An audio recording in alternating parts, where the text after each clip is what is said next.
Thank you for being here. Made in China. I put C in there just to piss them off. Resell for $34. F-R-A-C-K. C for China.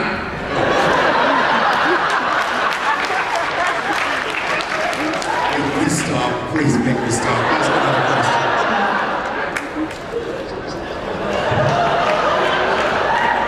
I have an entire continent hating me now. This is for Aaron. That's somebody else. Okay. All right. Okay. Serious. All right. Dead Callie. Yay.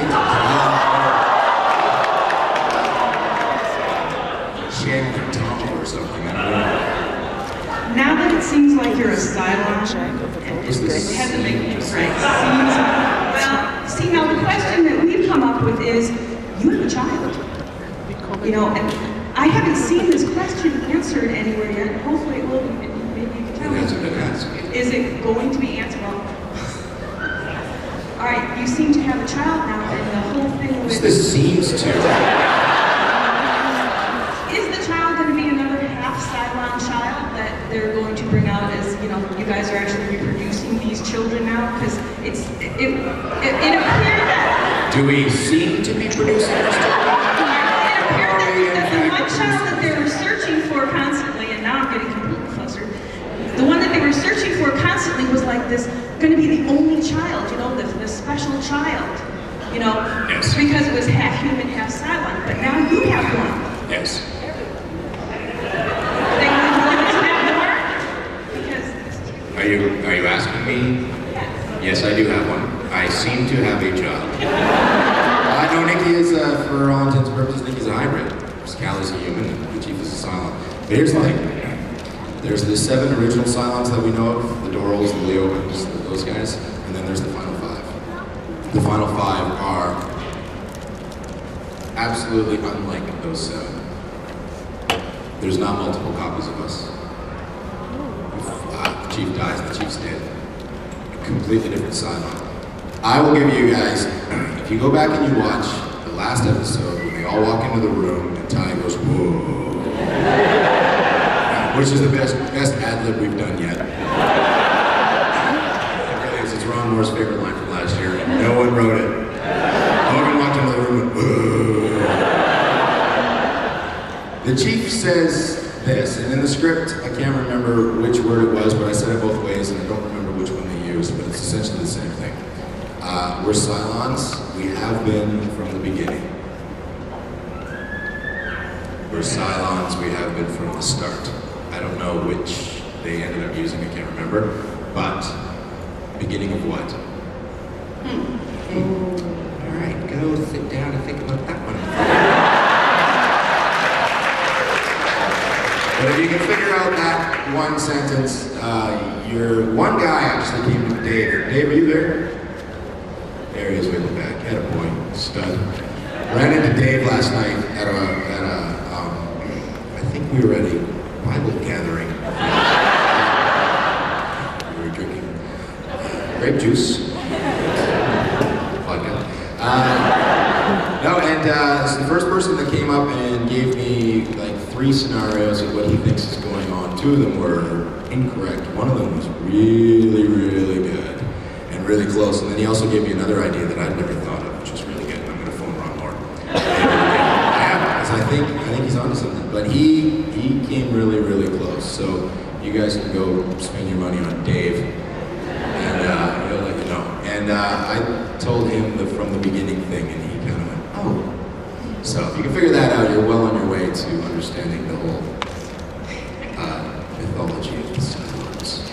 Okay, so Richard, on Cloud 9, Tom Zarek told a lot of things about talking about the future and what he would do. If President Roslin were to step down, that would make Tom Zarek president. Now, if Richard Hatch were writing the scenes for what Tom Zarek could do as president, what were some of the changes that he would make? More women than his tongue can handle.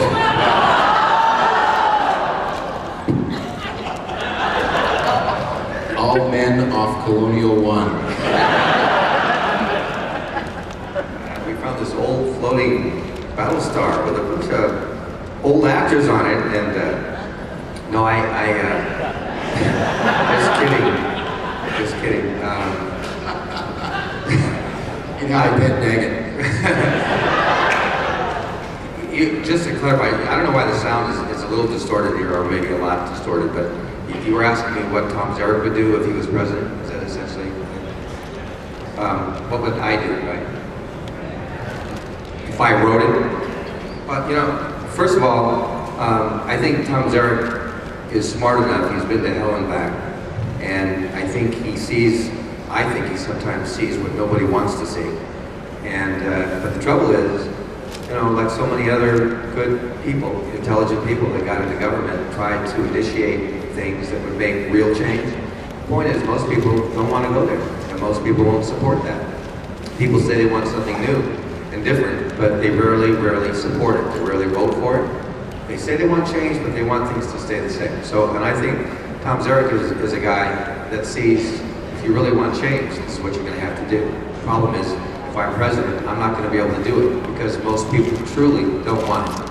Until you hit the wall, usually they say until you fall and you hit the wall, you're not really ready to stand up and look at your life, take responsibility for it, and make some new decisions. So I think, meanwhile, he just wants to hang a couple of steps back and basically try to find ways to initiate, you know, his agenda, which is to put that information out and help people to wake up and people to see what they don't want to see, and then the rest is up to everybody. I think he doesn't want to be president. I mean, that's my personal feeling.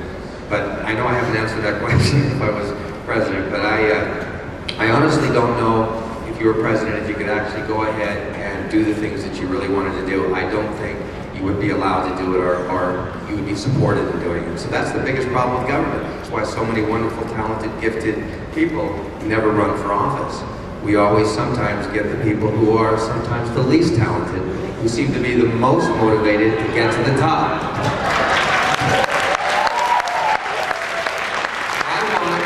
Honestly, I swear to God, I do seminars and workshops around the country because I want more of those people with all those great ideas. And those are the people who whisper in your ear, you know, and say, you know, they should do this.